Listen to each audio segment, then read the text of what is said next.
వాక్య భాగంలోనికి వెళదాం. పరిశుద్ధ గ్రంథంలో నుండి ఈ పూట మన ధ్యాన వాక్యంగా పరిశుద్ధాత్మ దేవుడు భక్తుడైన మత్తయి గారి ద్వారా వ్రాయించిన మత్తయి సువార్తలో నుండి 22వ అధ్యాయంలో 33వ వాక్యం నేను చదువుతాను, మీరు తీసి చూడండి. ఆయన సజీవులకే దేవుడు గాని మృతులకు దేవుడు కాడని వారితో చెప్పెను. జనులది విని ఆయన బోధకాశ్చర్యపడిరి.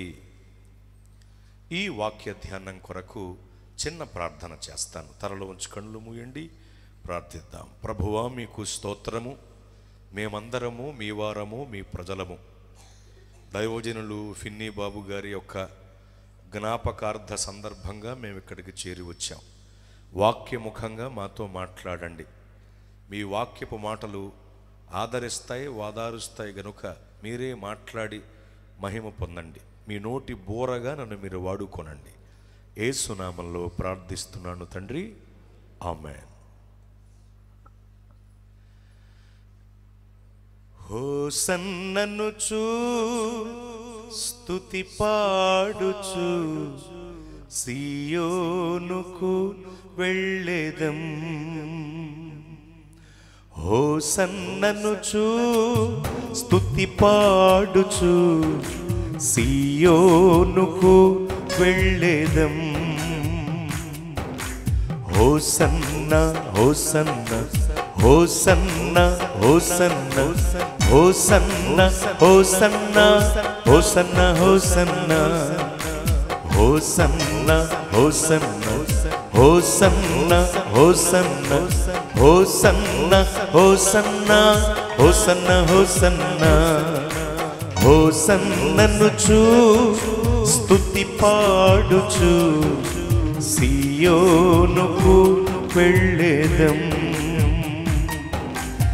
ఈ లోకయాత్రలో బాటసారులం, ఈ జీవన కడలిలో పరదేశులం.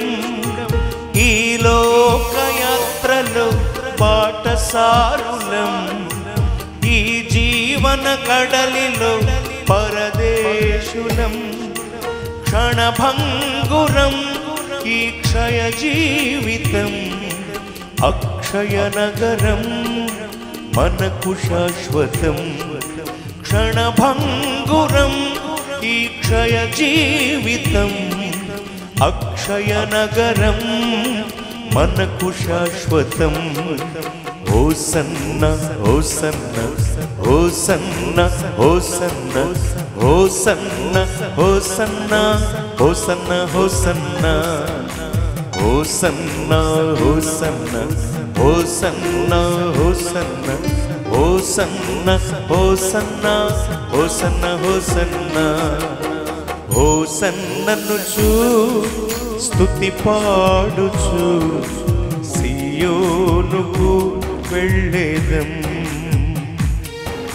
హోసన్ననుచు స్తుతి పాడుచు సియోనుకు వెళ్ళెదం. స్తోత్రం. క్రీస్తుకు పూర్వం 300 సంవత్సరములకు ముందు సాదోకు అనేటువంటి ఒక వక్త ఉండేవాడు. ఆ వక్త చేసే బోధలు ఆలకించి అనేకులు అతడికి ఆకర్షితులై అతన్ని వెంబడించేవారు. అతనిని వెంబడించిన వాళ్ళందరినీ సాదోకీయులు అని పిలిచారు. సాదోకు అనే వక్తను, ప్రవక్త కాదు, వక్తను వెంబడించిన వాళ్ళందరినీ సాదోకీయులు అని పిలిచారు. ఈ సాదోకీయులే కాలక్రమంలో సద్దూకయ్యులు అనబడ్డారు లేఖనంలో. ఈ సద్దూకయ్యులు అనేవాళ్ళు పునరుత్థానాన్ని నమ్మరు. పునరుత్థానాన్ని నమ్మని వీళ్ళు పునరుత్థానమును జీవమును నేనే అన్న యేసు ప్రభువు వారి దగ్గరకు వచ్చి యేసు ప్రభువు వారితో మాట్లాడ తెగించి ఎలాగైనా తమ వాదంతో యేసయ్యను ఓడించాలని ప్రయత్నం చేశారు, విఫలయత్నం చేశారు. అప్పుడు యేసు ప్రభువు వారు వాళ్లకు ఏ విధంగా జవాబు చెప్పాలో ఆ విధంగా జవాబు చెప్పి ఈ సాదోకీయుల అనగా సద్దూకయ్యుల నోళ్లను ఆయన మూయించేశారు. సద్దూకయ్యుల నోళ్లను ఆయన మూయించటానికి వాళ్ళ ప్రశ్నలకు తగిన జవాబులు ప్రభు చెప్పారు. వాళ్ళ నోళ్ళు మూయించటానికి యేసు ప్రభువు వారు మాట్లాడిన మాటలలో నుండి ఒక్క మాట మనం చదువుకున్నాం. అది అక్కడ ఉన్న సందర్భం. ఏమిటి ఆ ఒక్క మాట అంటే, స్వయంగా యేసు ప్రభువు వారే చెబుతున్నారు, ఆయన సజీవులకే దేవుడు గాని మృతులకు దేవుడు కాడు అని చెప్పారు. ఆ మాట యొక్క భావం ఏమిటంటే, మనము ఆరాధిస్తున్న దేవుడు సజీవులకే దేవుడు గాని మృతులకు దేవుడు కాడు. మనము ఆరాధిస్తున్న దేవుడు సజీవులకు దేవుడు, చనిపోయిన వారికి దేవుడు కాదు అని ఆ మాట యొక్క భావం. అసలు అలా అయితే మీరు ఆ పై వచనాన్ని గమనిస్తే 31, 32 వచనాలు కలిసిపోయి ఉంటాయి. ఆ వచనములను గమనిస్తే, మృతుల పునరుత్థానమును గూర్చి నేను అబ్రాహాము దేవుడను, ఇస్సాకు దేవుడను, యాకోబు దేవుడనై ఉన్నానని దేవుడు మీతో చెప్పిన మాట మీరు చదవలేదా అని కూడా ఆయన చెప్పారు. అదేమిటండి? 33వ వచనంలోనేమో మృతులకు దేవుడు కాదనుంది, ఆ పై వచనాల్లో చూస్తే మృతులకు కూడా దేవుడు అన్నట్టుంది. ఎందుకంటే ఈ మాట పలకబడేసరికి అబ్రాహాము, ఇస్సాకు, యాకోబుల దేవుడిని ఆయన మీతో చెప్పిన మాట మీరు చదవలేదా అని ప్రభు ఈ మాట పలికేసరికి అబ్రాహాము గారు, ఇస్సాకు గారు, యాకోబు గారు ఉన్నారా? లేరు. వాళ్ళు మృతి నొందిరి అని లేఖనం స్పష్టంగా పాత నిబంధనలో తెలియజేస్తుంది. ఇక్కడ ఇంకొక మాట చెబుతాను. మండుచున్న పొద దర్శనం సందర్భంలో దేవుడు మోషే గారితో మాట్లాడుతూ, నేను నీ తండ్రి దేవుడను, అబ్రాహాము, ఇస్సాకు, యాకోబుల దేవుడను అని తనను తాను పరిచయం చేసుకున్నారు. బాగా ఆలకించండి. పోనీ అప్పటికేమైనా అబ్రహాము గారు సజీవంగా ఉన్నారా? అంటే భౌతికంగా ఉన్నారా? లేరు కదా. ఇస్సాకు గారు ఉన్నారా? లేరు. యాకోబు గారు ఉన్నారా? లేరు. అలాంటి సమయంలో దేవుడు ఏమంటున్నారు? నేను అబ్రహాము, ఇస్సాకు, యాకోబుల దేవుడను. అదేంటి వాళ్ళు చనిపోయారు కదండి అప్పటికి. మరి వాళ్ళ దేవుడని ఎందుకు అంటున్నాడు ఆయన? పోనీ 31, 32 వచనాలు కూడా ఏముంది? వాళ్ళకు కూడా ఈయన దేవుడని ఉంది కదా. మరి 33వ వచనంలోకి వచ్చేసరికి ప్రభు చెబుతున్నారు, ఆయన మృతులకు దేవుడు కాదు అని. మరి ఈ సమస్యను ఎలా పరిష్కరించుకోవాలి అంటే కొంత వివరణ చెబుతాను, చాలా జాగ్రత్తగా వినండి. మనం ఆధ్యాత్మిక జగత్తుకు చెందిన వాళ్ళం. మనం లోకములో ఉన్నాము కానీ మనము లోకస్తులము కాదు. మనము ఆధ్యాత్మిక జగత్తుకు చెందిన వాళ్ళం. మన భాష ఆత్మీయం, మన కోణం ఆత్మీయం, మన దృష్టి ఆత్మీయం. ఆత్మీయ దృష్టితో, ఆత్మీయ కోణంలో, ఆధ్యాత్మిక భాషా విధానంలో మనం ఈ అంశాన్ని ధ్యానం చేస్తే అప్పుడు ఆధ్యాత్మిక జగత్తులో వాళ్ళేమిటో మనమేమిటో మనకు అర్థమవుతుంది. మీకు చాలా క్లియర్గా వాడుక భాషలో చెప్తాను అర్థం కావటానికి. ఆధ్యాత్మిక భాష ప్రకారం, ఆత్మీయ కోణంలో, ఆధ్యాత్మిక దృష్టిలో మనం గమనిస్తే అబ్రాహాము, ఇస్సాకు, యాకోబు గారులు మృతులు కాదు, వాళ్ళు సజీవులే. మరి మృతి నొందిరి రాయబడి ఉందిగా బైబిల్లో. ఎందుకు అలా ఉందంటే అది అక్షరం. నేను చెప్పేది ఆత్మీయం. బాగా వినండి. అక్షరం ఏం చెబుతుంది? వాళ్ళు మృతి నొందిరి అని చెబుతోంది. కానీ ఆత్మీయం ఏం చెబుతుందంటే వాళ్ళు సజీవులు అని చెబుతుంది. ఎలాగో మీకు వివరిస్తాను. ఇప్పుడు మన ఆధ్యాత్మిక భాష ప్రకారం ప్రభువునందు నిద్రించిరి అనే పదం వాడతాం. గమనించారా మీరు? మనం ఏమంటాం? ప్రభువునందు నిద్రించిరి. ఏ భాష ఇది? లోక భాష, ఆత్మీయ భాష? ఆత్మీయ భాషలో ప్రభువునందు నిద్రించిరి అంటాం. అవును కదండి? రైట్, వినండి. అబ్రాహాము గారు కావచ్చు, ఇస్సాకు గారు కావచ్చు, యాకోబు గారు కావచ్చు, ఈ ముగ్గురు కూడా అక్షరాన్ని బట్టి చూస్తే మృతి నొందిరి, లోకపు కోణంలో చూస్తే వాళ్ళు చనిపోయిరి. కానీ ఆత్మీయ కోణంలో, ఆధ్యాత్మిక భాషలో చూస్తే వాళ్ళు చావలేదు, ప్రభువునందు వారు నిద్రించుచున్నారు. నిద్రపోతున్నారు అంటే అర్థం ఏమిటి? నిద్రపోయే వ్యక్తి ఏదో ఒక సమయంలో తిరిగి లేస్తాడు. అలాగే వీళ్ళు కూడా. అర్థమవుతుందా? అక్కడే మనం పునరుత్థానం అని అర్థం చేసుకోండి. వాళ్ళు తప్పకుండా లేస్తారు. వాళ్ళు ఏం చేస్తున్నారు? నిద్రించుచున్నారు. ఇది ఏ భాష?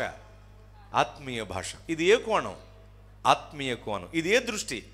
ఆధ్యాత్మిక దృష్టితో చూస్తే వాళ్ళు చనిపోలేదు, ప్రభువునందు నిద్రించుచున్నారు. నిద్రపోతున్నారు అంటే సచ్చినోళ్ళ సజీవుల? సజీవులు, అంతే కదా. ఆధ్యాత్మిక జగత్తులో వాళ్ళు సజీవులు, సచ్చినోళ్ళు కాదు. ప్రభువునందు వారు నిద్రించుచున్నారు, అంతే. ఇది నెంబర్ 1 పాయింట్. ఈ విషయాన్ని ఇంకా బలపరచడానికి ఇంకొక వివరణ చెబుతాను. అబ్రాహాము గారికి, ఇస్సాకు గారికి, యాకోబు గారికి మరణం వచ్చింది. కానీ మరణం వాళ్ళ శరీరాలకు వచ్చింది, కానీ వాళ్ళ ఆత్మలకు రాలేదు. వాళ్ళ శరీరాలకు వచ్చింది కానీ వాళ్ళ సాక్ష్యాలకు రాలేదు. వాళ్ళ శరీరాలకు వచ్చింది కానీ వాళ్ళ సత్క్రియలకు రాలేదు. వాళ్ళ ఆత్మలు సజీవం, వాళ్ళ సాక్ష్యాలు సజీవం, వాళ్ళ సత్క్రియలు సజీవం, నేటికి నిలిచి ఉన్నాయి క్రైస్తవ ఆధ్యాత్మిక జగత్తులో. దేవునికి మహిమ కలుగునుగాక.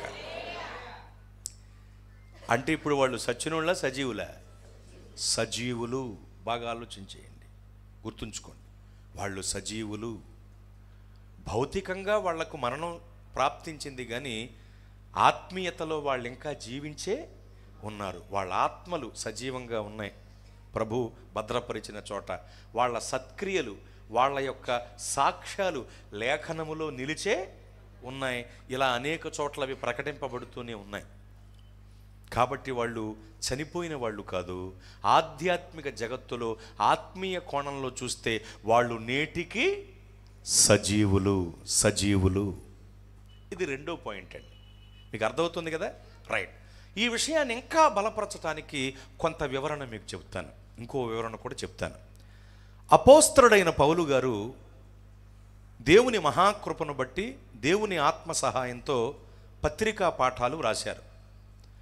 అందులో 14 పత్రికలు వాక్యంలో మనం చూస్తాం. ఈ 14 పత్రికలలో పౌలు గారు వ్రాశారు అని చెప్పబడుతూ ఎంచబడుతున్న ఒక పత్రిక హెబ్రీ పత్రిక. అందుకనే అపోస్తలుడైన పౌలు హెబ్రీలకు రాసిన పత్రిక అని ముద్రితమై ఉంటుంది పై విలాసంలో. ఈ హెబ్రీ పత్రికలో 12వ అధ్యాయంలో 1వ వచనం నుండి కొన్ని మాటలు చెప్తాను. బాగా వినండి, ఇటువైపు చూస్తూ వినండి చాలు. ఆత్మపూర్ణుడై పౌలు గారు ఏమంటున్నారంటే, ఏమని రచించి వచిస్తున్నారంటే, ఇంత గొప్ప సాక్షి సమూహము మేఘము వలె మనలను ఆవరించి ఉన్నందున ప్రతి భారమును సులువుగా చిక్కులు పెట్టు పాపమును విడిచిపెట్టి విశ్వాసమును కర్తయు దాన్ని కొనసాగించువాడునైన యేసువైపు చూచుచు మన ఎదుట ఉంచబడిన పందెపు రంగమందు ఓపికతో పరిగెత్తుదము అనేటువంటి అర్థం ఇచ్చే మాటలు అక్కడ వ్రాస్తారు ఆయన. బాగా వినండి. హెబ్రీ పత్రిక 12:1 నుండి తర్వాత చదువుకోండి. అక్కడ మీరు గమనించారా? ఇంత గొప్ప సాక్షి సమూహము మేఘము వలె మనలను ఆవరించి ఉన్నందున అన్నారు. ఇక్కడ మీరు బాగా గుర్తుంచుకోవాల్సిన విషయం ఏంటంటే, క్రైస్తవ్యాన్ని పరుగు పందెానికి పోలుస్తున్నారు ఆయన. మనం విశ్వాసపు పరుగు పందెంలో ఉన్నాం. చెప్పండి, ఎక్కడున్నాం? విశ్వాసపు పరుగు పందెంలో ఉన్నాం. ఒలింపిక్స్లో పరుగు పందెాలు ఎలాగో విశ్వాసం అనేది కూడా, క్రైస్తవ భక్తి అనేది కూడా ఒక పరుగు పందెం వంటిది అని పోలుస్తారు. ఈ విశ్వాసపు పరుగు పందెంలో ఓ గొప్ప విషయం ఉంది. అదేమిటంటే ఈ పరుగు పందెంలో మొదటి బహుమతి అంటే ప్రథమ బహుమతి, ద్వితీయ బహుమతి, తృతీయ బహుమతి, చతుర్థ బహుమతి, పంచమ బహుమతి అని ఉండవు. ఈ విశ్వాసపు పరుగు పందెంలో ఎవరు గురి యొద్దకు చేరుకున్నా, ముందు చేరుకున్నా, ఆఖరిలో చేరుకున్నా, మధ్యలో చేరుకున్నా, ఆలస్యంగా చేరుకున్నా, గురి యొద్దకు చేరుకుంటే చాలు మొదటి బహుమతే. అది ఈ పరుగు పందెం యొక్క గొప్పతనం. ఈ విశ్వాసపు పరుగు పందెంలో ప్రియులరా మనం గమనించవలసిన విషయం, మనమందరం పరిగెడుతున్నాం కదా విశ్వాసపు పరుగు పందెంలో. విశ్వాసపు పరుగు పందెంలో పరిగెడుతున్న మన చుట్టూ, ఇక్కడ ఉన్న ఒక్కొక్కరి చుట్టూ ఓ గొప్ప సాక్షి సమూహము మేఘములాగా ఆవరించి ఉందటండి. విశ్వాసపు పరుగు పందెంలో పరిగెడుతున్న ప్రతి ఒక్కరి చుట్టూ ఓ గొప్ప సాక్షి సమూహము మేఘములాగా ఆవరించి ఉందట. ఎవరా సాక్షి సమూహము అంటే 11వ అధ్యాయంలో వాళ్ళ పేర్లు ఉంటాయి. తర్వాత చదువుకోండి. హెబ్రీ పత్రిక 11వ అధ్యాయంలో విశ్వాస వీరుల జాబితా ఉంటుంది, నీతిమంతుల పట్టిక ఉంటుంది. ఈ విశ్వాస వీరుల జాబితాలో ఉన్న వాళ్ళందరూ కూడా సాక్షి సమూహము. ఈ సాక్షి సమూహమే విశ్వాసపు పరుగు పందెంలో పరిగెడుతున్న ప్రతి విశ్వాసి చుట్టూ, ప్రతి దైవజనుడి చుట్టూ ఎలా ఉన్నారట? మేఘము వలె ఆవరించి ఉన్నారట వాళ్ళు. ఈ విషయం మీకు అర్థం కావాలి. మేఘము వలె ఆవరించి ఉండటం అంటే, ఇప్పుడు క్రికెట్ మ్యాచ్ ఎప్పుడో ఒకసారి చూసే ఉంటారు ఏమండి. ఆ క్రికెట్ మ్యాచ్ ఆడేటప్పుడు గమనించారా? కొంతమందే గ్రౌండ్లో ఆడుతూ ఉంటారు, కానీ ఆ గ్రౌండ్ చుట్టూ జనం నిండిపోయి ఉంటారు, చుట్టూ నిండిపోయి ఉంటారు కదండి, ఆవరించి ఉంటారు. ఆడుతున్న ఆ ఆట ఆడుతున్న గేమ్ ఆడుతున్న వాళ్ళందరి చుట్టూ మనుషులు ఆవరించేసి ఉంటారు. వేలల్లో ఉంటారు జనం, ఒక్కోసారి లక్షల్లో కూడా ఉంటారు ఇండియా పాకిస్తాన్ మ్యాచ్ అయితే. కానీ వేలల్లో మాత్రం ఖచ్చితంగా ఉంటారు. ఈ వేల మంది ఆవరించి ఉంటారు కదా, వీళ్ళు ఏం చేస్తారో తెలుసా? అవతలవాడు ఇంకా బాల్ వేయకముందే, వీడు బ్యాట్తో బాల్ను కొట్టకముందే 6 వేసేయ్, 4 వేసేయ్ అని అరుస్తూ ఉంటారు. వీళ్ళు చుట్టూ ఆవరించి ఉంటారు, వాళ్ళని ప్రోత్సహిస్తూ ఉంటారు, వాళ్ళని పురుగొలుపుతూ ఉంటారు వాళ్ళు. అవునా కదండి? గమనించండి, క్రికెట్ ఆడుతున్న వ్యక్తుల చుట్టూ, ప్లేయర్స్ చుట్టూ మనుషులు ఎలాగైతే చుట్టూ ఆ పెవిలియన్కి చుట్టూ ఆవరించి ఉండి వీళ్ళని ఎంకరేజ్ చేస్తూ ఉంటారో, అలాగే విశ్వాసపు పరుగు పందెంలో పరిగెడుతున్న ప్రతి ఒక్కరి చుట్టూ సాక్షి సమూహము అదే విధంగా చుట్టూ ఆవరించి ఉంది మేఘంలాగా. స్తోత్రం. మేఘము వలె మన చుట్టూ ఆవరించి ఉన్న సాక్షి సమూహం ఏం చేస్తారు అంటే, ఇప్పుడు అదే వివరిస్తున్నాను.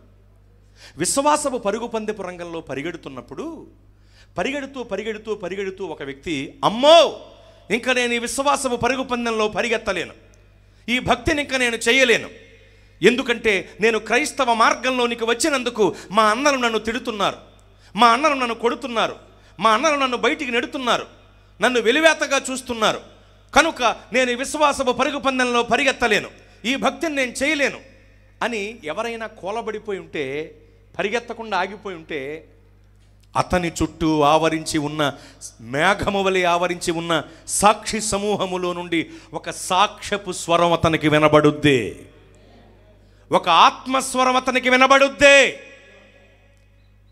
సోదరా, ఏమిటి విశ్వాసపు పరుగు పందెంలో ఇన్నాళ్ళు పరిగెత్తి ఇప్పుడు మానేస్తానంటావా? పరిగెత్తలేను బాబోయ్ అంటావా? ఎందుకు? మీ అన్నలు నిన్ను కొడుతున్నారా?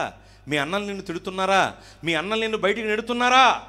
అరే తమ్ముడు, మీ అన్నయ్యలు చాలా మంచోళ్ళరా తమ్ముడు. మా అన్నయ్య దుర్మార్గుడు, నిర్దాక్షణ్యంగా నన్ను కొట్టి చంపేశాడు, నా పేరు హేబేలు. నిర్దాక్షణ్యంగా నన్ను కొట్టి చంపేశాడు మా అన్నయ్య.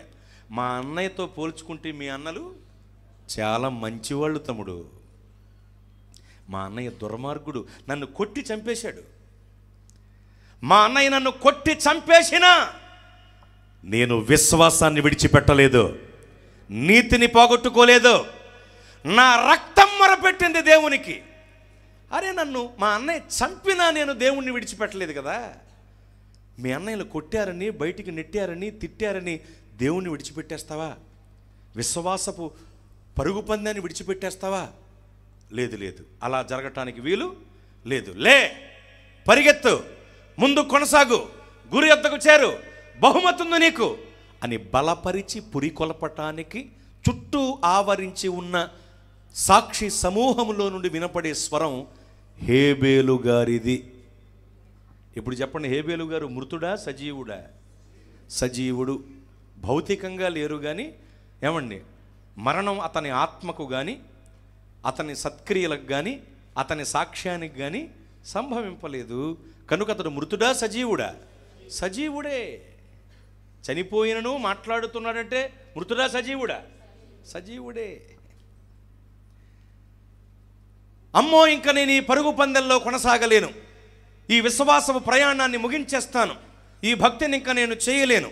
ఎందుకంటే అటు కుటుంబాన్నే చూసుకోనా, ఇటు భక్తినే చేయనా? భక్తి చేద్దామంటే కుటుంబాన్ని చూసుకోవటం కుదరట్లేదు, కుటుంబాన్ని చూసుకుందామంటే భక్తి చేయటం కుదరట్లేదు, రెండింటికి లంకి కుదరట్లేదు. కనుక నేను ఈ భక్తి చేయలేను, ఈ పరుగు పందాన్ని మానేస్తానని ఎవరన్నా కూలబడి ఉండిపోతే, ఆగిపోతే, అతని చుట్టూ ఆవరించి ఉన్నటువంటి సాక్ష్యపు సమూహంలో నుండి వినపడే ఓ గొప్ప స్వరం ఏమిటి సహోదరుడా?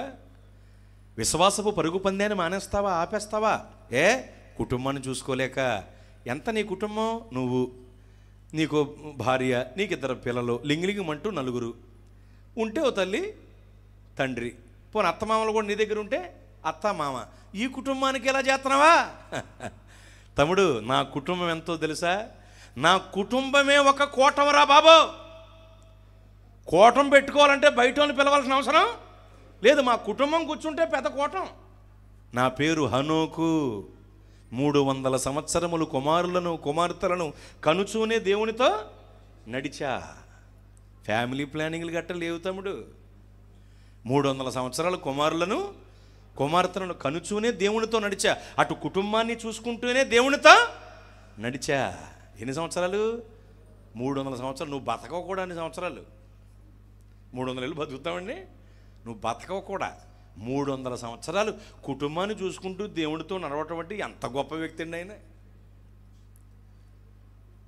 నాది పెద్ద కుటుంబం తమ్ముడు, అయినా సరే నేను దేవుణ్ణి విడిచిపెట్టలా, విశ్వాసాన్ని విడిచిపెట్టలా, దేవునితో నడిచా నేను.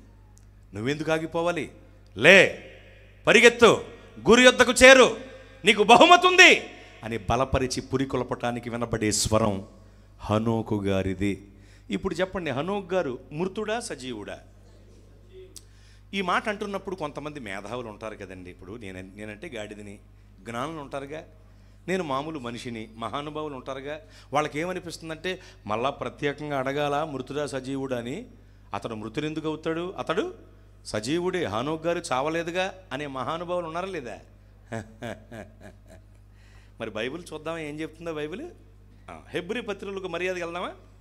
చక్కగా మనం హెబ్రీ పత్రికలోనికి వచ్చేస్తే ఏమండి, మన జ్ఞానబలు వెలిగిపోయేలాగా ఓ మాట బైబిల్లో ఉందండి. హెబ్రీ పత్రిక 11వ అధ్యాయం 13వ వచనాన్ని ఒకసారి చూస్తారా? వీరందరూ, ఆగండి, అందరూ అని ఉందండి, కొందరు అని ఉంది గారు, అందరూ అని ఉంది కదా.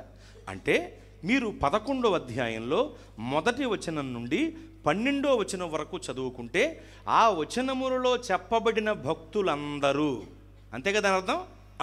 వీరందరూ ఆ వాగ్దానముల ఫలము అనుభవింపకపోయినను దూరము నుండి చూచి వందనము చేసి తాము భూమి మీద పరదేశులమును యాత్రికులమునై ఉన్నామని ఒప్పుకొని, ఆ మాటను బాగా గుర్తుంచుకోవాలి, విశ్వాసము గలవారై మృతి నొందిరి. ఇప్పుడు నేను చెప్పిన ప్రకారం చూడండి, వీరందరూ అని ఉంది కదండి, వీరందరూ అనేది అండర్లైన్ చేసుకోండి. ఆఖరిలోకి వస్తే విశ్వాసము గలవారై మృతి నొందిరి అని ఉంది కదండి, దాన్ని అండర్లైన్ చేసుకోండి. ఇప్పుడు అండర్లైన్ చేసిన 2 మాటలు కలిపి చదవండి. వీరందరూ విశ్వాసము గలవారై మృతి నొందిరి. ఇక్కడ దాకా మీకు అర్థమైంది కదా. వీరందరిలో హనోకు గారు ఉన్నారా లేదా? పోనీ తీసేరా నువ్వు వచ్చి అంటే తీయటం కుదురుద్దండి. వీరందరిలో ఆయన ఉన్నాడా లేదా? ఇప్పుడు 5వ వచనంలోకి రండి. దీన్ని కూడా వివరించాలి కదా మరి. విశ్వాసమును బట్టి హనోకు మరణము చూడకుండానట్లు కొనిపోబడెను ఆగండి, అక్కడ కూడా అండర్లైన్ చేసుకోండి. మరణము చూడకుండునట్లు కొనిపోబడెను, అది అండర్లైన్ చేసుకోండి. ఇంకా తర్వాత మనకు తెలిసిందే, అతడు కొనిపోబడక ముందు దేవునికి ఇష్టడైనడని సాక్ష్యం పొందెను, కాగా దేవుడు అతని కొనిపోయిన గనుక అతడు కనబడలేదు. కానీ మనకు అక్కడ ముఖ్యమైన విషయం ఏమిటంటే మరణము చూడకుండునట్లు కొనిపోబడెను. కొనిపోబడెను అనేది అండర్లైన్ చేసుకోండి. అదొకటి మనకు తెలియాలి, ఇక్కడ సమస్య పరిష్కారం అయిపోద్ది. ఇప్పుడు చెప్పండి, మరణము చూడకుండా కొనిపోబడిన వ్యక్తిని 13వ వచనం ప్రకారం మృతుడు అని అనగలమా మనం? నిజానికి అనలేం. కానీ అక్కడే మనం అర్థం చేసుకోవాల్సిన విషయం ఏంటో తెలుసా? దేవుడు అతన్ని కొనిపోయినప్పుడు అతడు మృతుడు కాదు, అడుగు పెట్టవలసిన చోట అడుగు పెట్టబోయే ముందు అతడు మృతుడు. ఎలాగో చెప్తాను మీకు, బాగా వినండి. దైవజనులు ఆర్ఆర్కే మూర్తి గారు గొప్ప దైవజనులు అండి. 2011వ సంవత్సరంలో ఆయన ప్రభు దగ్గరికి వెళ్ళిపోయారు. వారు భౌతికంగా ఈ భూమి మీద ఉన్నప్పుడు 5 సభల్లో వారు నేను ప్రసంగికులం. ఎందుకంటే 21 సంవత్సరాలుగా ప్రసంగికుడిగా కొనసాగుతున్నాను క్రైస్తవ మార్గంలో. నేను 21 సంవత్సరాలు ప్రసంగికుడిగా నా ప్రయాణం మొదలుపెట్టి, అర్థమవుతుందండి. ఈ 21 సంవత్సరాల్లో నేను 2011కు ముందు 5 సభల్లో దైవజనుడు ఆర్ఆర్కే మూర్తయ్య గారితో వేదిక పంచుకున్నాను. నాకు దేవుడిచ్చిన గొప్ప ధన్యతల్లో అదొకటి. ఎందుకంటే అలాంటి గొప్ప దైవజనుడిని దగ్గరగా చూడటమే గొప్ప విషయం నా జీవితానికి. మరి మీకేమో తెలియదు, కానీ నా జీవితానికి వారిని దగ్గరగా చూడటమే గొప్ప విషయం నా బ్రతుక్కి. అలాంటిది వారితో కలిసి ప్రసంగికుడిగా 5 సభల్లో పాల్గొనటం అంటే చాలా ఎక్కువ నా బ్రతుక్కి. అది వారి మాటలు రేడియోలో వినటానికి కూడా ఆతృత పడేవాడిని నేను. అంత ఆతృత నాకు, వాక్యాతృత, వాక్యాశక్తి. ఒకసారి రేడియోలో ఆ దైవజనుడు హనోకు గారిని గురించి అద్భుతమైన వ్యాఖ్యానం చేశారు. అదేమిటంటే, దేవునితో నడుస్తున్నాడు కదండి, హనోకు గారు నడుస్తున్నారు కదా. అంటే మామూలుగా దేవునితో నడవటం అంటే దేవుని మాటల బాటలో నడవటం, నిజానికి అది. కానీ దైవజనుడి వ్యాఖ్యానాన్ని గమనించండి, ఎంత గొప్పగా వ్యాఖ్యానించారంటే ఆయన ప్రతిరోజు దేవునితో నడుస్తున్నారు కదా హనోక్ గారు. అలా నడుస్తున్న క్రమంలో ఒకసారి నడుచుకుంటూ దేవునితో మాటల్లో పడి పరలోకం దాకా నడుచుకుంటూ వెళ్ళిపోయాడంటండి. మాటల సందర్లో పడి పరలోకం దాకా నడుచుకుంటూ వెళ్ళిపోతే తేరుకుని చూస్తే పరలోకం వచ్చేసింది. అప్పుడు ప్రభు అన్నారట, హనోకు ఇక్కడ వరకు వచ్చేసావు కదా, మళ్ళా వెనక్కి వెళతావు, లోపలికి వచ్చేయి అన్నారటండి. ఎంత అద్భుతంగా వ్యాఖ్యానించారు దైవజనుడు. అంటే నాలాంటి పామరుడికి కూడా అర్థమయ్యేలాగా దైవజనులు వ్యాఖ్యానం చేశారండి. ఎంత గొప్ప విషయం. ఈ పాయింట్ కూడా మీరు గమనిస్తే ప్రతిరోజు అతను దేవునితో నడిచేవాడు. అలా నడిచి దేవుని చేత కొనిపోబడ్డాడు. కొనిపోబడినప్పుడు అతడు మృతుడు కాదు. ఎక్కడైతే దేవుడు అతన్ని ఉంచాలనుకున్నారో, ఏ చోటైతే అతన్ని దేవుడు భద్రపరచాలనుకున్నారో ఆ చోటిలో అడుగు పెట్టేసరికి అతడు మృతుడయ్యాడు. అది ఎలా అంటే మనుషులకు అసాధ్యమే కానీ దేవునికి సాధ్యం. దేవుడు ఎప్పుడూ కూడా ఏ పనైనా సంపూర్ణంగా చేస్తారు. అర్థమవుతుందండి? సంపూర్ణంగా చేస్తారు. రక్తమాంసములు పరలోకమును స్వతంత్రించుకొనవు కదా లేఖనం చెబుతుంది. కనుక మీరు గమనించాలి, దేవుడు ఏం చేసినా సంపూర్ణంగా చేస్తారు. ఎర్ర సముద్రాన్ని పాయలు చేశారు. సముద్రాన్ని పాయలు చేస్తే సరిపోద్దా? ఆరిన నేలొద్దా? చెరువుని నీళ్లు తీసేసి ఎండగడితేనే పూర్తిగా ఎండటానికి 2 నెలలు పట్టుద్ది, అవునా? దేవుడు ఎంత గొప్పవాడంటే ఒక్క క్షణంలో సముద్రాన్ని పాయలు చేసేయటం, ఆరిన నేలను కూడా ఏర్పాటు చేసేయటం చేశారు. ఇప్పుడు చెప్పండి, ఇది మనుష్యులకు అసాధ్యం కానీ దేవునికి సాధ్యం. ఒక్క క్షణంలో ఎలా జరుగుద్దంటే జరిగింది. ఎలా జరుగుద్ది కదా, అక్కడ జరిగింది. అదే సూత్రాన్ని బట్టి చెప్తున్నాను. ఒక్క క్షణంలో హనోకు గారి మంటి దేహం మన్నుకు చేరింది, మహిమ దేహం ఏమండి అతనికి కలిగింది. ఒక్క క్షణంలో దేవుడు అతన్ని తీసుకువెళ్ళవలసిన చోటికి తీసుకువెళ్ళిపోయారు. ఇది మనుషులకు అసాధ్యమే కానీ దేవునికి సాధ్యం గనుక కొనిపోబడుతున్నప్పుడు అతడు మృతుడు కాదు. ఉంచవలసిన చోటికి తీసుకువెళ్ళే సమయంలో జరగవలసిందంతా జరిగిపోయింది. కొంతమంది ఇంకా మేధావులు ఉంటారు. వాళ్ళు ఏమంటారంటే, అలాగండి సమాధి దేవుడే చేసేసాడా, సమాధి ఎక్కడుందో చెప్పని అంటారు. శవపేటికి మొహమా నీకు చెప్పం. ఎందుకు చెప్పమంటే అది ఎక్కడుందో చెప్పామనుకో అక్కడికి వెళ్ళి గుడి కట్టేస్తావు నువ్వు.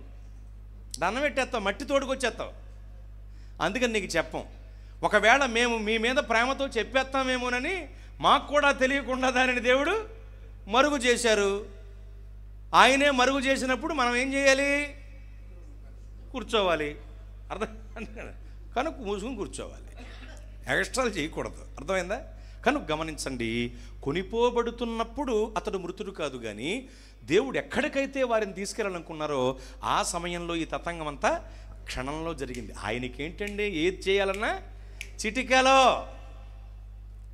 ద్రాక్ష తోటకి వెళ్ళాలి, ద్రాక్షకాయలు తేవాలి, లేక అంగడికి వెళ్ళాలి, ద్రాక్షలు కొని తీసుకురావాలి, తొట్టిలో వేయాలి, మనుషులు వాటిని కాళ్ళతో త్రొక్కాలి, ఏమండి, త్రొక్కేసి రసమంతా తీయాలి, ఆ రసాన్ని మళ్ళా శుభ్రం చేయాలి, ఏమండి, ఏమన్నా ఉంటే తీసేసి అప్పుడు వచ్చిన విందులో వాళ్ళందరికీ ఇంత ప్రాసెస్ ఉంటుంది. ఇదంతా జరిగిందేమో. అప్పుడు నీళ్ళని నింపమన్నారు, చిటికలో మారిపోయింది ద్రాక్షరసంగా.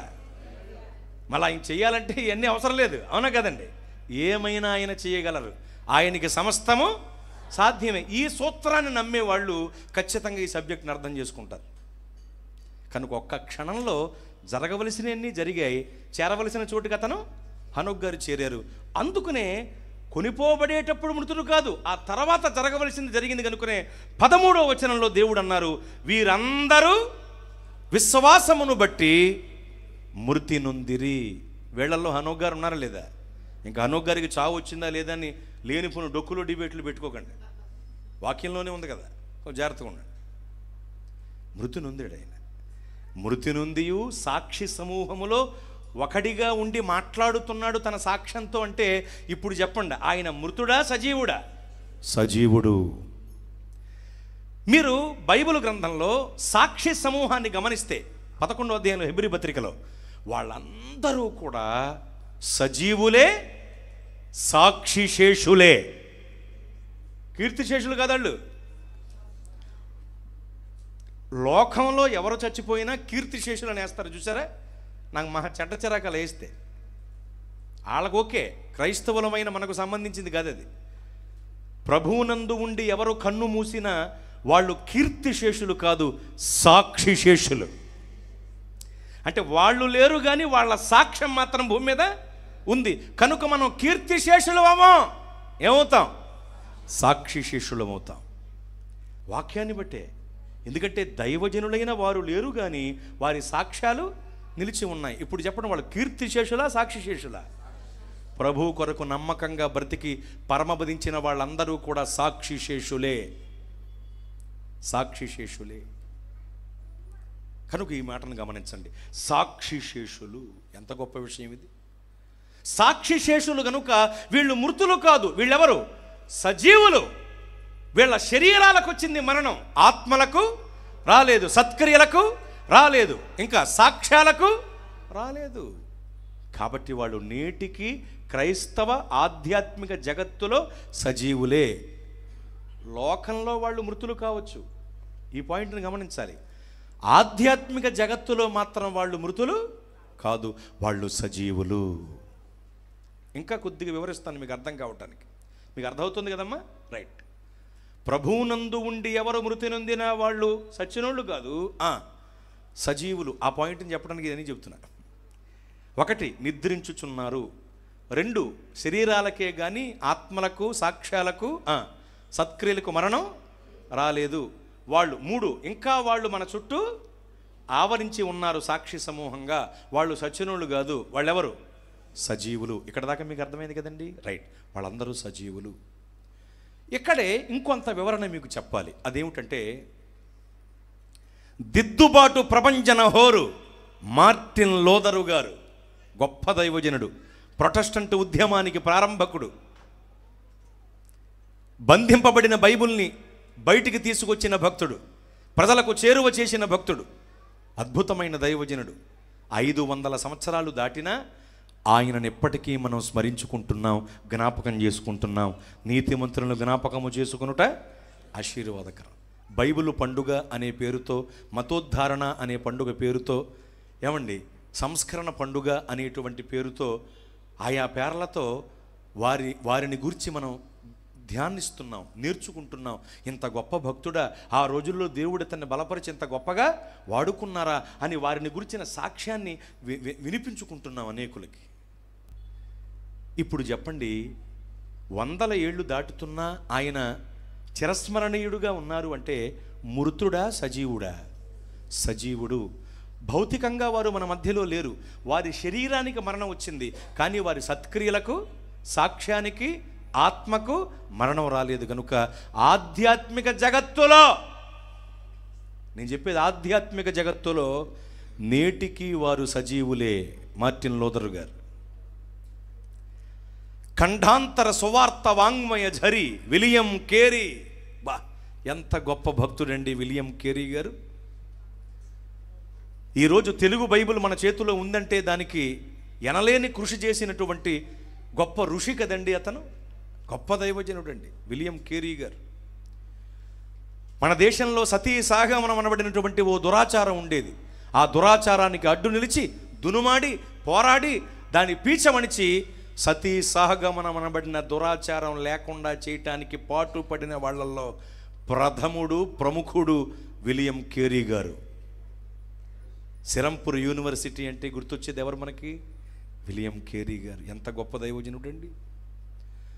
వారు లేరు, భౌతికంగా వారు లేరు, వారి శరీరానికి మరణం వచ్చింది, కానీ వారి సత్క్రియలకు, సాక్ష్యానికి, ఆత్మకు మరణం రాలేదు. ఆధ్యాత్మిక జగత్తులో ఆయన నేటికి సజీవుడు. అందుకని ఆయన కోసం చెప్పుకుంటున్నాం. చచ్చినోళ్ళు అయితే మరువపడతారు కదండి, సజీవులు కాబట్టి జ్ఞాపకాల్లో నిలిచుంటున్నారు, అంతే, సింపుల్.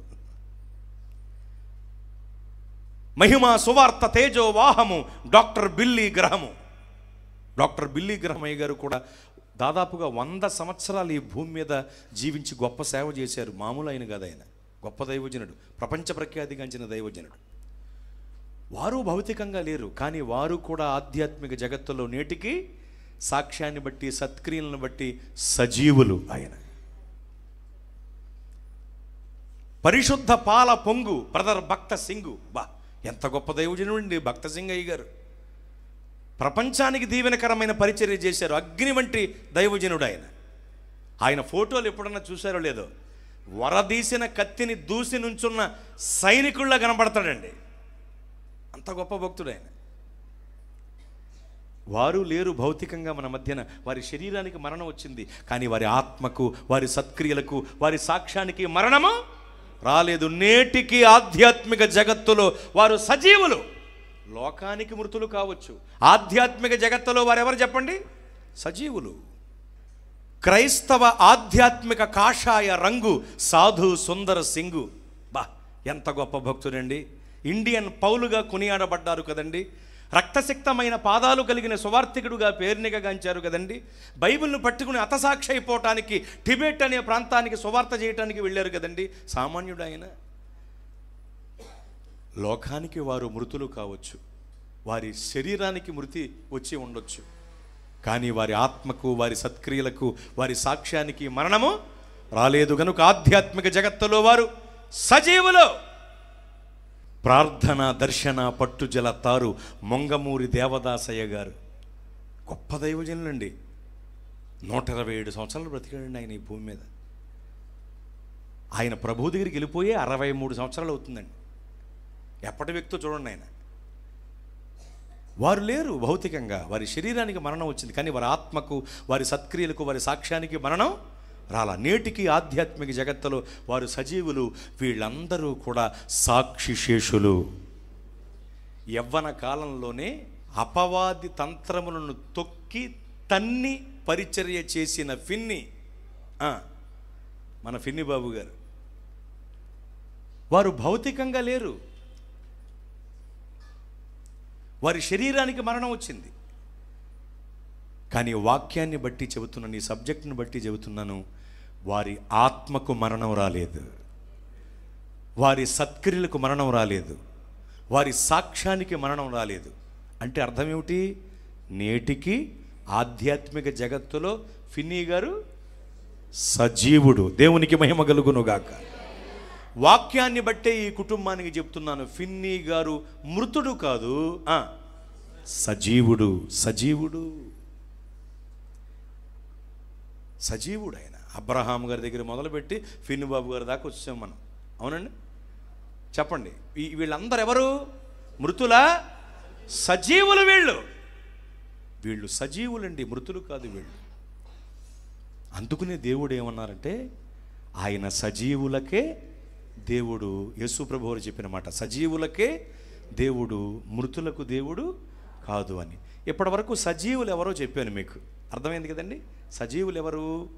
ప్రభువునందు ఉన్నవారందరూ సజీవులు. ప్రభువునందు ఉండి పరమపదించిన వాళ్ళందరూ సజీవులు. బాగా గమనించాలి. ప్రభువులో ఉన్న వాళ్ళందరూ సజీవులు, ప్రభువునందు ఉండి మృతి నొందిన వారు కూడా సజీవులే. కనుక మనం ఆరాధిస్తున్న దేవుడు ఎవరికి దేవుడు? సజీవులకు దేవుడు. ఆయన సజీవులకు దేవుడండి. కనుక నిరీక్షణ లేని ఇతరుల వలె మీరు దుఃఖ పడకుడి అని కూడా లేఖనం చెబుతోంది. అమ్మా, దైవజనుణ్ణి కోల్పోవటం అనేటువంటిది నిజంగా బాధాకరమైన విషయం. మీకు తెలుసా, సెకండ్ వేవ్లో 20,000 మంది పాస్టర్స్ చనిపోయారండి. అది కూడా సోషల్ మీడియాలో వచ్చిన పోస్టులను బట్టి లెక్క పెడితేనటండి 20,000 మంది లెక్క వచ్చారట. అయ్యో, అలాగా పాస్టర్లు అనుకోకండి, మామూలు లక్షల్లో చచ్చిపోయారు. మరి అయితే దైవజనులను లెక్క కడితే 20,000 మంది చనిపోయారటమ్మా. నాకు 3 సార్లు కరోనా వచ్చింది. ప్రభు స్వస్థపరిచారు. నేను దేవుణ్ణి అడిగాను, ప్రభువా ప్రాణాపాయం దాకా వెళ్ళి బయటకు వచ్చేసాను నేను, ఏమిటయ్యా అని అడిగాను. ఒక్కసారి అలా చూశాను నా కుటుంబం వైపు. ప్రభువుని అడిగాను, ఏమిటయ్యా అని. నీతో నాకు ఇంకా పనుందని చెప్పారు దేవుడు. మరి ఇన్ని వేల మంది దైవజనులు ఏమిటయ్యా అన్నాను.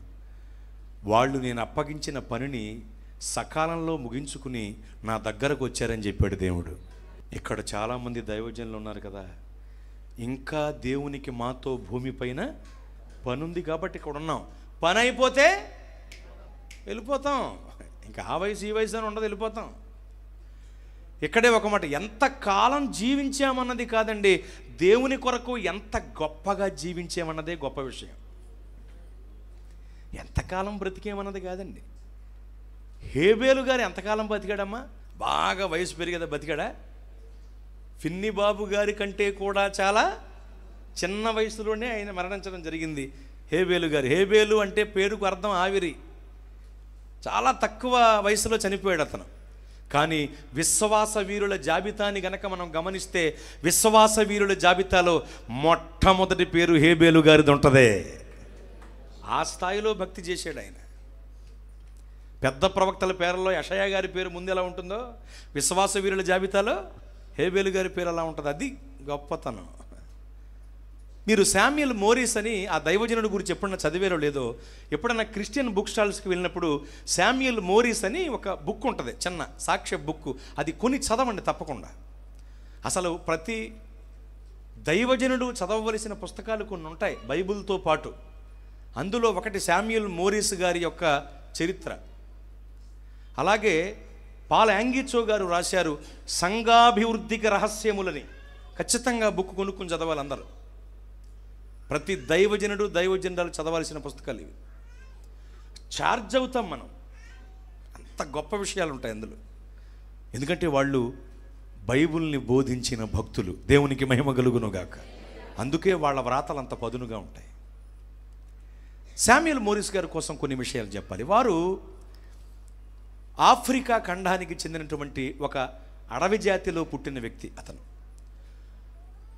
వేరొక జాతి రాజుకి, ఈ జాతి రాజుకి యుద్ధం జరిగింది. ఆ యుద్ధంలో శామ్యుయల్ మోరిస్ గారి తండ్రి ఓడిపోయాడు. ఎందుకంటే ఈ తెగకు రాజు వాళ్ళ తండ్రే. ఓడిపోయేసరికి కక్ష తీర్చుకోవటానికి కుటుంబంలో కుమారుణ్ణి ఇచ్చేసే పద్ధతి ఉందంటండి వాళ్ళకి. అలాగా శామ్యుయల్ మోరిస్ గారిని పట్టుకుపోయారు గెలిచిన వాళ్ళు. పట్టుకుపోయి రోజు హింసించటమే, రోజు ఇబ్బంది పెట్టడమే, నరకయాతన పడేవాడు. ఒక బోన్లో పెట్టి ఉంచేవారట అతను, బయటకు వదలకుండా. ఒక రోజున అతను తప్పించుకుని పరిగెట్టడం మొదలుపెట్టాడు అడవిలో. పరిగెడుతున్న అతనికి ఒక కాంతి దారి చూపెట్టిందట. ఒక వెలుగు దారి చూపెడితే ఆ వెలుగు దారి చూపెడుతుంటే, నక్షత్రం జ్ఞానులకు దారి చూపెట్టినట్లుగా ఒక వెలుగు అతనికి దారి చూపెడుతుంటే పరుగున పరిగెట్టాడు. ఆ వెలుగు ఎటు దారి చూపెడితేటు అలా వెళ్ళి ఒక ఆర్సిఎం నన్నగారికి దొరికాడంటండి. అమ్మగారులు స్వాములూరులు అంటాం కదా, అమ్మగారికి అంటే ఒక నన్కు అతను కనపడ్డారు. వెంటనే ఆమె చూసి, ఏంటి బాబు ఇలా ఉన్నావు, నువ్వు రా అని తీసుకువెళ్ళి కాస్త శుభ్రంగా స్నానం చేయమని ఆ పిల్లాడికి బట్టలు అవి ఇచ్చి భోజనం పెట్టి ఏంటి అని ఆరాధిస్తే విషయం అంతా చెప్పాడు. అప్పుడు ఆమె జాగ్రత్తగా అతన్ని పెంచి, అంటే ఆమె దగ్గర ఉంచి ఆమె చక్కగా అతనికి పోషించి భక్తి నేర్పింది. అతడు భక్తి నేర్చుకుని మంచి భక్తుడయ్యాడు. ఆ తర్వాత నన్ను ఏమందంటే, నా దగ్గర ఉన్న భక్తి అంతా నీకు నేర్పేశాను బాబు, ఇంక నేర్పడానికి ఏమీ లేదు బాబు నా దగ్గర. పలానా ప్రసంగికుడు ఉన్నాడు, ఆ ప్రసంగికుడి దగ్గరికి నిన్ను పంపిస్తున్నాను బాబు, అక్కడికి వెళ్ళు, ఆయన ఇంకా నీకు భక్తి బైబుల్ నేర్పిస్తారు, వెళ్ళు బాబు అంటే సరేనమ్మా అన్నాడు. ఉత్తరం రాసి చేతికిచ్చింది, ట్రంకాల్లో విషయం చెప్పేసింది. ఇతను ప్రయాణమే వెళ్ళిపోయాడు. ఈయన వెళ్ళేసరికి ఆ ప్రసంగికుడు ప్రయాణం అవటానికి సిద్ధంగా ఉన్నాడు, అంటే బయటికి వెళ్ళటానికి. ఈయన వెళ్ళి ఉంచున్నాడు గుమ్మాలో. ఎవరు నువ్వు అన్నారు ప్రసంగికుడు.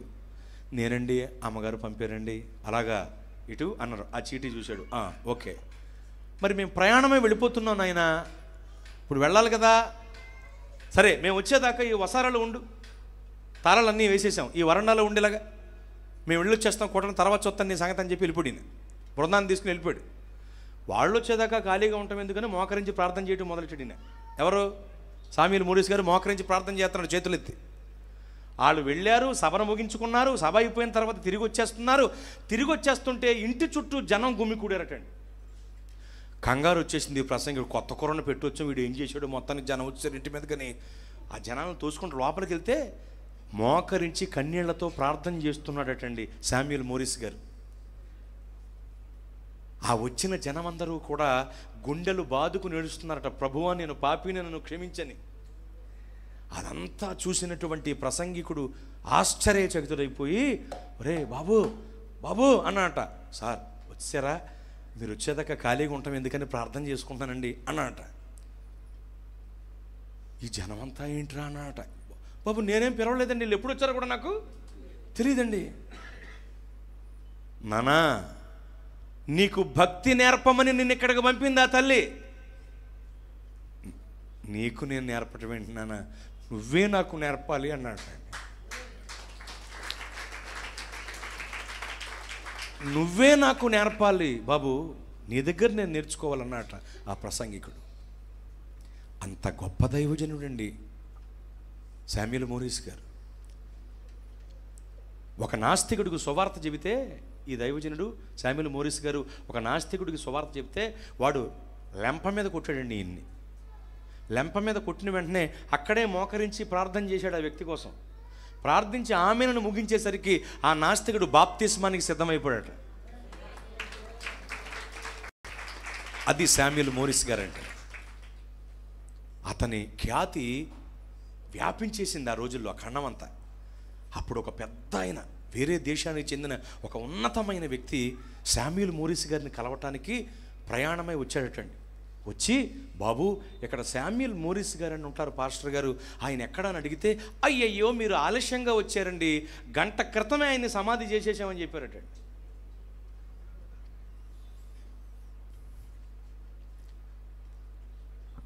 తన 19వ ఏట చనిపోయాడు ఆయన.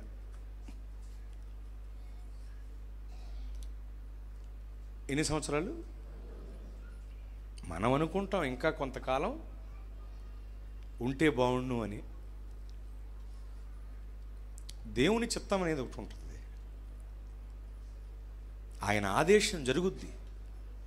మనం అనుకుంటాం అయ్యో ఫిన్నీ గారు ఇంకా కొన్నాళ్ళు ఉంటే బాగుండు. ఏసన్న గారు పోయినప్పుడు అనుకోలేదండి ఇంకొన్నాళ్ళు ఉంటే బాగుండని. దినకరణ గారు పోయినప్పుడు అనుకోలేదా ఇంకా కొన్నాళ్ళు దైవజనుడు ఉంటే బాగుండని. మనం అనుకుంటాం మానవ హృదయంతో ఏదో, కానీ దేవుని ఏర్పాటు ఉంటుంది. సామ్యూయల్ మోరిస్ గారు తన 19వ ఏట చనిపోయాడండి. 19వ ఏట చనిపోయినను ఒక వ్యక్తి బ్రతికుండి 100 సంవత్సరాలు సేవ చేస్తే ఎంత సేవ చేయగలడో తన 19వ ఏట కల్లా అంత సేవ చేసి మరణించాడండి ఆయన. మనం అనుకుంటాం ఇంకా కొంతకాలం ఉంటే బాగుండని. దేవుని ఏర్పాటు ఉంటుంది కదా, దేవుని చిత్తం అనేది ఒకటి ఉంటుంది కదా. కనుక ఎంతకాలం బ్రతికేమన్నది కాదు, దేవుని కొరకు ఎంత గొప్పగా బ్రతికేమనేది ముఖ్యం, అది ముఖ్యం. కనుక వీళ్ళందరూ మృతులు కాదండి, లోకానికి వీళ్ళు చనిపోయిన వాళ్ళు కావచ్చు, ఆధ్యాత్మిక జగత్తులో వీళ్ళు మృతులు కాదు, వీళ్ళెవరు? సజీవులు, సజీవులు. కాబట్టి ప్రియ స్నేహితులరా, ఈ వివరణ అంతటిని బట్టి చెప్తున్నాను, ఫిన్నీ గారు కూడా ఆధ్యాత్మిక జగత్తులో ఎవరు చెప్పండి? సజీవులు. ఈ కుటుంబానికి మరొకసారి చెప్తున్నాను, వారు సజీవులండి. దేవుడు వారికి అప్పగించిన పనిని ముగించుకున్నాక ప్రభు దగ్గరికి వెళ్ళారండి. అది ముగింపబడిందనే సంగతి దేవునికి తెలుసండి, మనకి తెలియదండి. అందుకనే మనం ఇంకో కొన్నాళ్ళు ఉంటే బాగుండు అనుకుంటామండి. అలా అనుకోవటానికి వీలు లేదండి. హేబేలు గారి జీవితాన్ని చూడండి, శామ్యూయల్ మోరీస్ గారి జీవితాన్ని గమనించండి. వీళ్ళు ఎక్కువ కాలం ఏమీ భూమి మీద లేరండి, కానీ భూమి ఉన్నంతకాలం గుర్తుండిపోయే సాక్ష్యాన్ని ఉంచి వెళ్ళారండి. అది వాళ్ళ గొప్పతనం. కనుక గమనించండి, మన దేవుడు అంటున్నారు, లేక వాక్యం అంటోంది, వాక్యమై ఉన్న దేవుడు అంటున్నారు, ఆయన సజీవులకే దేవుడు అంటూ మృతులకు దేవుడు కాదన్నారు. సజీవులు ఎవరో మీకు అర్థమైంది కదా, ప్రభువులో ఉన్న వాళ్ళందరూ సజీవులు. ప్రభువునందు కన్ను మూసి ఏమండి పరమపదించిన వాళ్ళందరూ సజీవులే. మరి మృతులెవరు? మృతులకు దేవుడు కాదని అడగైనా మృతులెవరు అని ఆలోచన చేస్తే ఇంకా చాలాసేపు పట్టుద్ది మరి. కనుక ఆ విషయాలు పూర్తిగా వివరించను, కానీ చిన్న హింట్ ఇచ్చి విడిచిపెట్టేస్తా మిమ్మల్ని, ఓకేనా? మృతులెవరో తెలియాలి కదా మీకు. మీరు తర్వాత చదువుకోండి, మీకు ఆ రెఫరెన్సులు, లేఖనముల రెఫరెన్సులు మీకు ఇచ్చేస్తాను, ఎందుకంటే మీకు తెలియాలి. మరి సగంలో ఆపేసినట్టుగా సబ్జెక్ట్ ఉండకూడదు కదా, అందుకని మీకు అవన్నీ కూడా నేను చెబుతాను, మీరు రాసేసుకోండి సింపుల్గా, ఓకేనా? మీరు ఎఫ్ఎస్సి పత్రిక 2:1 తర్వాత చదువుకోండి, ఇప్పుడు కాదు. అపరాధముల చేతను పాపముల చేతను మీరు చచ్చిన వారై ఉండగా అనేటువంటి మాట అక్కడ ఉంటుంది. అసలు సచ్చినోళ్ళు వీళ్ళండి, వీళ్ళకాయన దేవుడు కాదండి, అది అన్నమాట విషయం. అసలు సచ్చినోళ్ళు ఎవరంటే అపరాధముల చేత పాపముల చేత మృతులుగా ఉన్నారు చూసారా, వాళ్ళు సరిగ్గా సచ్చినోళ్ళు అంటే, అసలైన సచ్చినోళ్ళు వాళ్ళు. ఎవరైతే లోకంలో పాపంలో ఉంటారో వాళ్ళు సచ్చినోళ్ళు, ఎవరైతే రక్షణ పొంది ప్రభువులోకి వస్తారో వాళ్ళు సజీవులు. దీని మీద చాలా వివరణ ఇవ్వచ్చు, కానీ వివరించట్లా, సమయం లేదు కనుక. మీకు అర్థమైపోయింది కదా, రక్షణ పొందని వాళ్ళు మృతులు, పొందిన వాళ్ళు సజీవులు, సింపుల్ అంతే. యేసు రక్తంలో కడుగబడని వాళ్ళు మృతులు, కడుగబడిన వాళ్ళు సజీవులు, అంతే. లోకంలో పాపంలో ఉన్నవాళ్ళు మృతులు, యేసునందు ఉన్నవారు సజీవులు, శిక్షావిధి లేదు. మొదటి పాయింట్ అది మీకు చెప్పేశాను, ఇంకా వివరించను. రెండవది ప్రకటన 3:1 తర్వాత చదువుకోండి. జీవించుచున్నావన్న పేరు మాత్రం ఉన్నది కానీ నీవు మృతుడివే అనేటువంటి మాట సార్దీసులో ఉన్న సంఘపు దూతకు వ్రాయబడింది. జీవించుచున్నావన్న పేరు మాత్రం ఉన్నది కానీ నీవు మృతుడివే అంటే బ్రతుకున్నావు కానీ నువ్వు సచ్చినోడువని. ఇదొక రకం. వీళ్ళెవరంటే నామకార్థులు, వీళ్ళు లోకస్తులు కాదు, సంఘస్థులే, కానీ వీళ్ళు నామకార్థులు. జీవించుచున్నామన్న పేరు ఉంటుంది, క్రైస్తవులం అనే పేరు ఉంటుంది, దేవుని బిడ్డలు అనే పేరు ఉంటుంది, కానీ మృతులే. వాళ్ళే మృతుల గుంపుల్లో రెండో గుంపు అండి, నామకార్థులు. నమ్మకస్తులందరూ సజీవులు, నామకార్థులందరూ మృతులు. నామకార్థంగా ఉండాలా, నమ్మకంగా ఉండాలా? నమ్మకంగా ఉండాలి. పండగ గుంపుగా ఉండాలా, ప్రార్థన గుంపుగా ఉండాలా? ప్రార్థన గుంపుగా ఉండాలి. అర్థమవుతుందా? చల్లగానైనా ఉండు, వెచ్చగానైనా ఉండు అని దేవుడు అన్న. మనం ఎలా ఉండాలి? వెచ్చగా ఉండాలి, అదే నమ్మకత్వం. అర్థమవుతుందండి. కనుక నమ్మకంగా దేవుని కొరకు జీవించాలి, దేవునిలో జీవించాలి. అంతేగాని నామకార్థంగా బ్రతికితే వాళ్ళు జీవించుచున్నారన్న పేరు ఉంటుంది, కానీ వాళ్ళు ఎవరు చెప్పండి?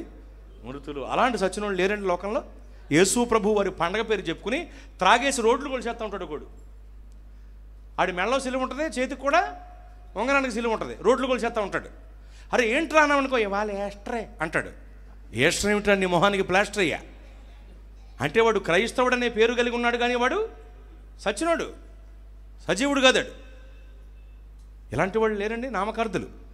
వాళ్ళకి దేవుని మందిరము కావాలి, దేశదేమర పనులు కావాలి, ప్రార్థన కావాలి, పాపం కావాలి, సంఘ సహవాసం కావాలి, లోక స్నేహాలు కావాలి, పరిశుద్ధాత్మతో కూడిన భాషలు కావాలి, బయటికి వెళ్తే దుర్భాషలు కావాలి అంటూ అటు ఇటు ఇటు అటుగా 2 దొడ్ల మధ్యన పండుకొని ఉన్న బలమైన గార్ధవాళ్ళ 2 పడవపై అడిగేసి ప్రయాణించే వ్యక్తుల్లా నులివెచ్చన భక్తుల్లా బ్రతుకుతూ ఉంటారు కదా.